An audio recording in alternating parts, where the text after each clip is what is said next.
yourself, and it's on record.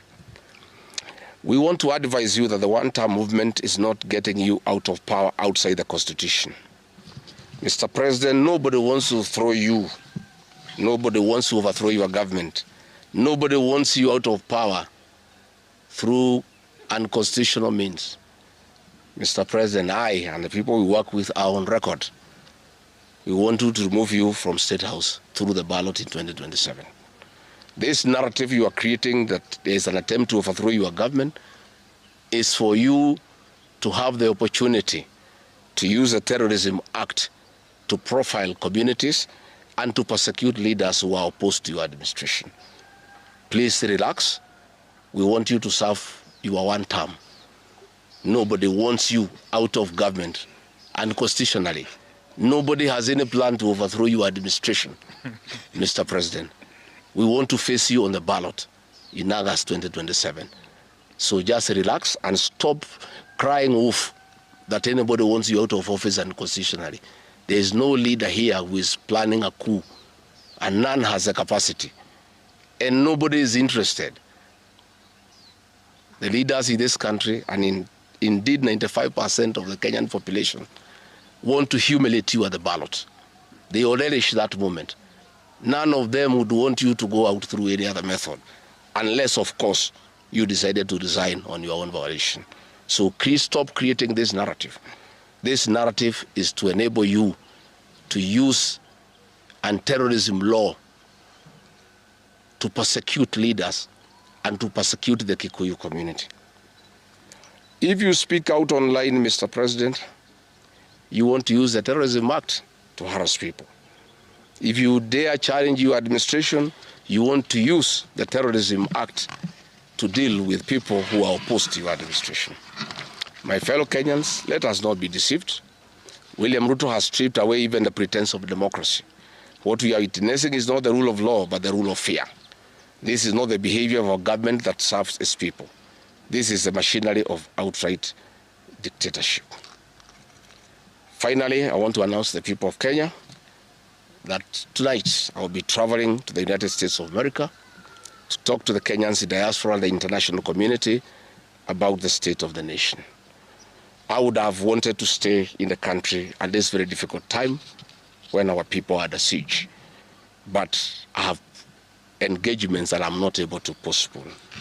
I have been threatened by people close to William Ruto, who called some of my people today, that they will want to stop me from leaving the country. I have no problem. If you want to come and arrest me at the airport, as you are threatening us, you can go ahead. I don't have a problem. You cannot sell fear to us. You know, even if you sold us fear, we cannot buy. You know, and therefore, as I'm out of the country, unless I'm stopped from going, and if I'm stopped from going, I'm still okay. I'll be here because this is my country.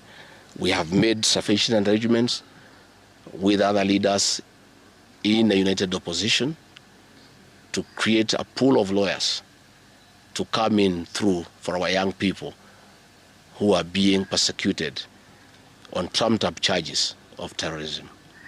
And I want to explain. I have heard the president saying that people have attacked police stations and the law courts. It was all stage managed by the MP for Kikuyu. How do you explain that people can walk into a police station and they are not armed and take over the police station from armed police officers? How do you go to the courts that are guarded by armed police officers and touch them?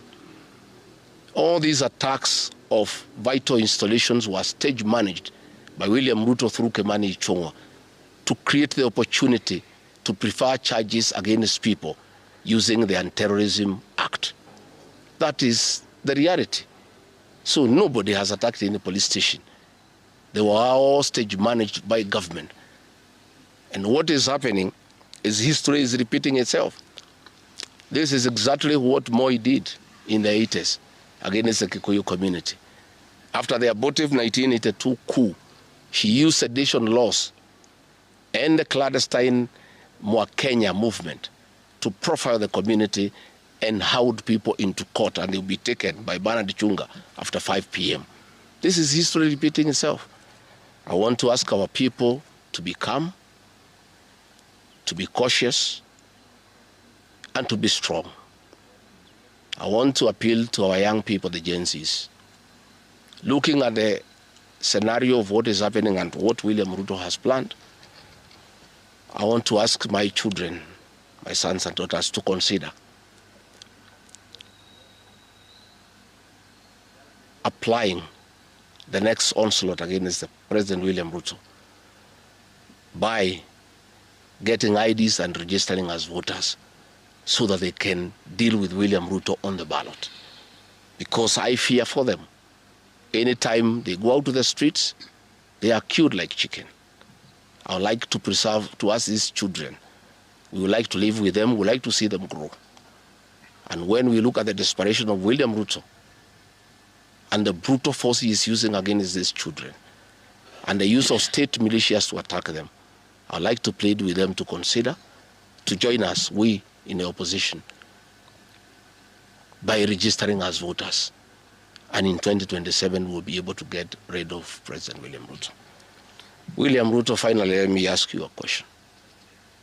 The Kikuyu nation, the Mount Kenya people, you call tribalists every day. These people you are waging war against, their businesses, are the same people who voted for you, even after what you did to them in 2007. They forgave you and considered you as a person they can elect as president. You have turned against the community. You are trying to mobilize other Kenyans to profile them and to fight them, but they have refused.